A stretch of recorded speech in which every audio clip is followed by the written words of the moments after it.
Bienvenue à tous sur la chaîne. Si vous êtes nouveau ici, n'oubliez pas de vous abonner, de liker cette vidéo et de laisser un commentaire, même si c'est juste pour dire que votre foufou a refroidi pendant le visionnage. Bienvenue Papa Patrick Bolima à Kisangani. Également à Monsieur Willy-Claude Mpandamadi à Goma, Maroy Paulin à Bukavu. La fidélité au sommet de l'art. Bienvenue serviteur de Dieu pasteur James Ilunga à Kolwezi. Et pour les habitués, vous connaissez la danse. Like, partage. Et on active la cloche comme si c'était une alarme anti-M23. Paulo Ngonga Wilo Aluanda. À aujourd'hui, on plonge dans un sujet brûlant. Et non, ce n'est pas le volcan Nyiragongo cette fois. On parle de la situation explosive au sud Kivu, où les tensions entre les groupes armés, RDF AFC M23 et la population congolaise atteignent des sommets, et pas les sommets touristiques. Voici ce que vous allez découvrir dans cette analyse. Les Banyarwanda pleurent à Minembwe. RDF AFC M23 reprend ses attaques dans la province du Sud Kivu et les Wazalendo. Répond sans relâche, parce que visiblement, le bouton pause n'existe pas dans leur stratégie. Et enfin, Fighting intensifies between the army and the M23 in Eastern nous montre que l'intensité du conflit ne baisse pas, contrairement à la patience des civils. Franklin Irung à Kinshasa. Installez-vous confortablement, mais pas trop, ça va secouer. Car on va décortiquer cette situation avec clarté, engagement et une clarté pour ne pas sombrer dans le désespoir. Prêt pour le décryptage? Allez, on lance la vidéo. À Minembwe, il s'est véritablement agi d'un nettoyage de la résistance des peuples congolais dans les hauts plateaux. Mitterrand, Muanda, Aboma. Quand le vent souffle, certains construisent des murs, d'autres des moulins. Sauf qu'ici, le vent a tout balayé. Même les moulins ont pris feu. Depuis mercredi, les Wazalendo et les FARDC ont lancé des frappes contre la coalition Red Tabara Ngomino et Twirwaneho, et les résultats ont été particulièrement désastreux, sans précédent. La coalition rwando-ouganda et burundaise de Red Tabara a été sous le feu. Juina Poba, qui sème le vent, récolte la tempête. Et là, c'était carrément l'ouragan Katrina version militaire. Les populations rwandophones, qui se considèrent pro-Congo, appellent leur communauté à se dissocier des groupes pro-rwandais tels que Twirwaneho, Red Tabara et Ngomino. Plateau ya Fizi palikuwa vita jana, tumepoteza watoto wengi sana kwenye upande wa Nyamulenge, hasa tena kwenye familia yangu ya Bagorora na Basinzira, kwa sababu Basinzira, Bagorora ni wote ni watoto wa babu mmoja ambaye anaitwa Rugorora. Hiyo vita ndizi ya jana 27 août 2025, yani jana tarehe 27. Anyway, yeah, tulipoteza watu wengi na wengine wamepelekewa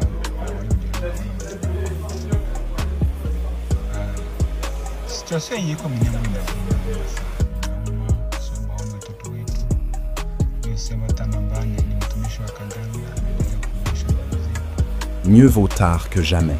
Mais bon, quand on arrive après l'incendie avec un verre d'eau, faut pas trop espérer éteindre quoi que ce soit. Cet appel semble authentique, bien qu'il semble peu fiable surtout, que ces gens ont toujours soutenu ces coalitions, sinon ils se seraient désolidarisés d'eux depuis longtemps. Le léopard ne change pas ses tâches, mais il peut toujours essayer de se faire passer pour un dalmatien, avec un bon coup de peinture. Sinon, les Congolais doivent rester prudents quant à sa sincérité.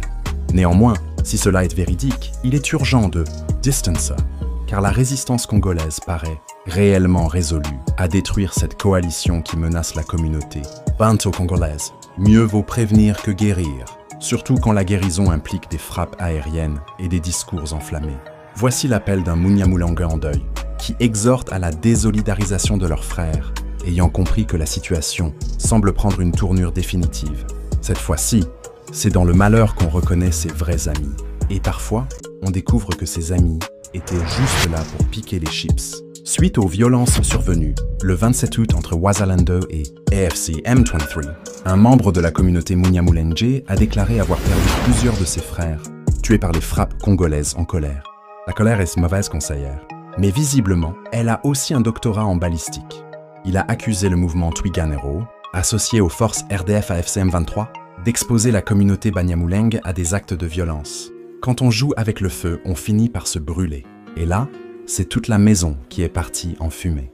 Dans son récit, il a même suggéré de collecter une somme de $10 000 américains pour éliminer le leader de ce mouvement, convaincu que cela mettrait un terme au massacre visant la communauté Banyamulenge. L'argent ne fait pas le bonheur, mais il peut acheter des ennuis, et apparemment aussi des contrats douteux. Version Netflix noire. Par ailleurs, un jeu dangereux se joue. Il est question de la distribution illégale de produits périmés dans les zones contrôlées par les agresseurs, notamment à Goma et Bukavu, ainsi que dans d'autres régions sous domination rwandaise, et des répercussions de cette situation. On ne joue pas avec la nourriture, sauf si on veut organiser une loterie intestinale.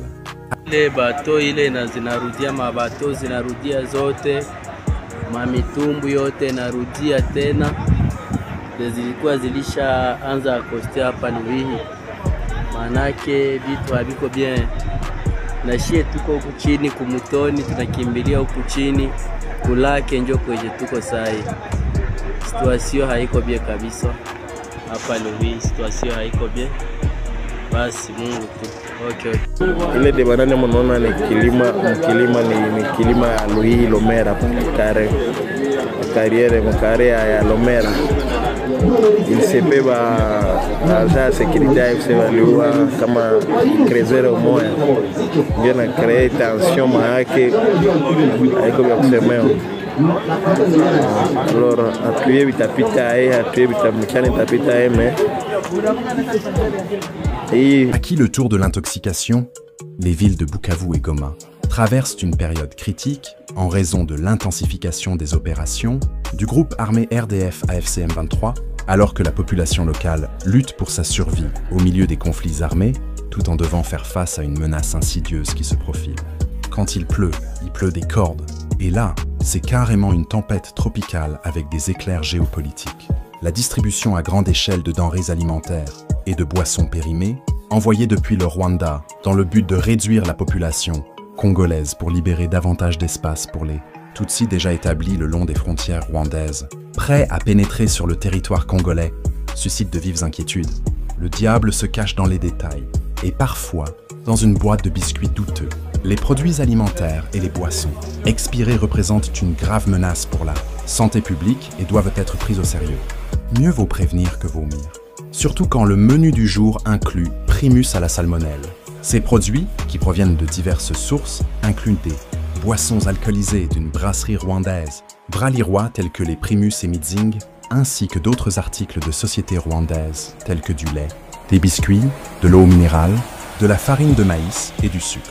Tout ce qui brille n'est pas or, et tout ce qui pétille n'est pas forcément buvable, surtout après la date limite. Suite aux échecs des stratégies établies pour contrôler les deux Kivu par la force, les mouvements de résistance congolais semblent déterminés à ne pas capituler, tandis que d'autres mesures sont envisagées pour causer la mort d'un nombre significatif de Congolais par empoisonnement. Tant qu'il y a de la vie, il y a de l'espoir. Mais faudrait éviter de la diluer dans du lait périmé. Ce qui est particulièrement alarmant, c'est que ces articles, acheminés par des réseaux commerciaux, contrôlés par des figures du mouvement rwandais comme Sultan Makenga, ont tous largement dépassé leur date limite de consommation. Et qui vend du poison récolte des plaintes. Et là, c'est pas des plaintes, c'est carrément un procès en gastronomie criminelle. Ces produits, distribués en gros dans les zones occupées par le RDF AFC M23, sont souvent vendus sans aucune considération pour la santé des consommateurs. L'appât du gain rend aveugle et visiblement sourd aux cris de douleur des estomacs congolais. Les témoignages des habitants de Goma ainsi que de Bukavu et d'autres régions sous l'influence de ce groupe sont alarmants. Quand tout le monde crie, c'est rarement pour chanter. À moins que ce soit un opéra tragique intitulé « Intoxication collective ». De nombreuses personnes signalent avoir éprouvé de graves problèmes de santé après avoir consommé ces produits, notamment des maux de tête persistants, des nausées, des diarrhées et divers troubles gastro-intestinaux. C'est ce qu'on mange. Et là, on dirait que tout le monde est devenu un laboratoire de symptômes. Un grand nombre de personnes rapportent également des symptômes de maladies d'origine alimentaire suite à la consommation de ces produits, exposant ainsi la population à des risques sanitaires considérables. Mieux vaut prévenir que guérir. Mais quand le menu du jour est toxique surprise, difficile de prévoir l'antidote. Les responsables de cette situation sont les commerçants et les acteurs associés au groupe RDF AFC M23. Les commerçants impliqués dans ce commerce illicite sont en grande partie affiliés au groupe armé terroriste rwandais qui contrôle plusieurs zones stratégiques de l'Est du Congo. Dis-moi avec qui tu commerces, je te dirai qui tu empoisonnes. Et là, c'est tout un annuaire de la toxicité. Parmi les commerçants, Makenga et Bertrand Bizimungu se démarquent en tant que figure clé dans la distribution en gros de ces produits. Il est déplorable de constater que des Congolais comme Bertrand Bizimungu collaborent à l'extermination de leurs propres compatriotes pour céder les terres congolaises à des étrangers, ce qui est à la fois triste et incompréhensible. Le traître vend son âme pour un plat de lentilles, et parfois, même les lentilles sont périmées. Le groupe RDF-FCM23, réputé pour ses activités militaires, semble élargir son influence sur l'économie locale en profitant de la détresse des populations pour écouler des produits dangereux et frauduleux fournis par les autorités rwandaises et ougandaises. Quand le loup devient épicier, mieux vaut jeûner. Surtout si ces biscuits ont l'air de sortir d'un bunker. Car quand on n'a pas d'eau pure, on boit dans les trous sales. À défaut de pain, on mange des pierres. Mais là, c'est plutôt, à défaut de santé, on avale des toxines. Le commerce de ces aliments et boissons, périmés, s'apparente à un acte criminel en matière de santé publique, exploitant la situation de conflit pour réaliser des bénéfices sur le dos des populations vulnérables. Le malheur des uns fait le commerce des autres. Et certains ont ouvert une boutique spéciale empoisonnement express. Cette pratique détourne l'aide humanitaire en une stratégie d'élimination systématique des populations autochtones. L'aide empoisonnée est pire que l'absence d'aide.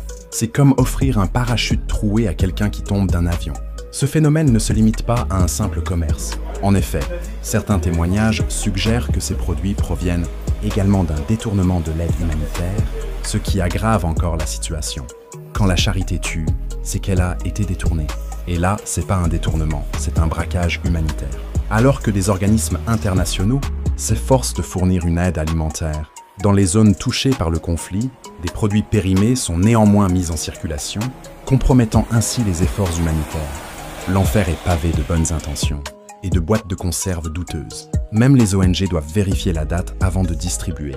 C'est un crime sanitaire grave et une injustice pour la population autochtone, qui subit des empoisonnements ciblés bien planifiés par les autorités rwandaises.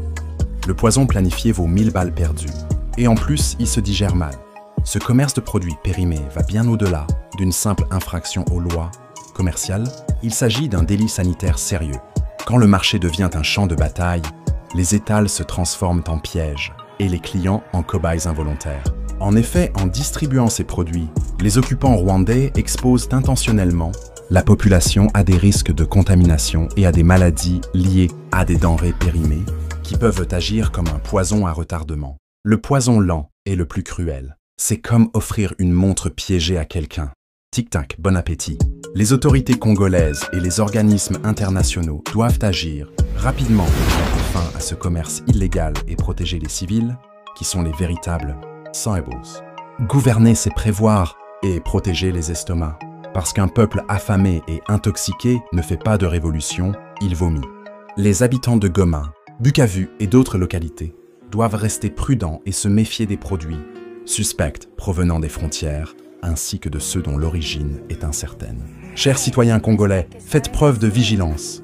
Méfiance est mère de sûreté. Et lire les étiquettes devient un acte de résistance. Par ailleurs, des militaires Tutsis rwandais sont en train de piller les ressources minérales de la carrière de Luhishi, située au bord du lac Kivu dans la province du Sud Kivu, et les transportent vers le Rwanda à l'aide de leurs bateaux. Quand le voleur a un bateau, il ne revient pas les mains vides, mais il laisse derrière lui un trou dans la terre et dans la dignité. Ce vendredi 29 août 2025, ces Rwandais ont tué un opérateur congolais et ont emporté toutes ces marchandises minières, provoquant la colère croissante de la population congolaise. Qui vole un œuf, vole un bœuf. Et là, ils ont carrément volé la ferme, le fermier et le tracteur. En réponse, la population congolaise a mis le feu aux maisons des membres des groupes terroristes Rwandais RDF-FCM23 présents dans cette carrière. Adage. À force de jouer avec le feu, on finit par se brûler. Sauf que cette fois, c'est les maisons qui ont pris feu, et pas pour un barbecue. Les Tutsis rwandais se trouvent dans un contexte difficile au Congo, exploitant les ressources congolaises sans crainte. L'impunité est le cousin du pillage, et ils sont venus en familles nombreuses. D'autre part, ils adoptent de nouvelles méthodes pour infiltrer le pays, y compris le transport de Tutsis, déguisés en cadavres sur des moyens de transport, inappropriés comme les motos. Le mensonge a des jambes courtes, mais visiblement, il roule en moto déguisé en corbillard. Récemment, un soldat Tutsi rwandais a été appréhendé par les jeunes Wazalendo à Uvira, alors qu'il essayait de passer inaperçu. Qui veut tromper les jeunes finit par se faire attraper par leur flair. Et là, c'était plus mission impossible que inaperçu. Grâce à leur vigilance habituelle, ces jeunes ont réussi à contrecarrer son stratagème. Adage, l'œil du peuple voit plus loin que le radar. Et en plus, il n'a pas besoin de Wi-Fi. Les forces Tutsi rwandaises, notamment le RDF-AFC M23, connaissent une nette baisse de leur influence. Elles tentent régulièrement de manipuler la population locale. Quand la marée descend, les crabes perdent leur arrogance. Et certains essaient encore de faire du surf sur des vagues de mensonges. Cependant, les Congolais commencent à surmonter leur peur et expriment leur colère à travers des insultes et des humiliations envers ses occupants. La peur recule quand le peuple avance. Et là, c'est une marche avec haut-parleurs et pancartes bien senties. Le 28 août 2025, le RDF AFC M23 a tenu une réunion générale sur l'île d'Idjoui, à Bunyakiri, dans la province du Sud Kivu, ce qui a été perçu comme une humiliation pour les Tutsis.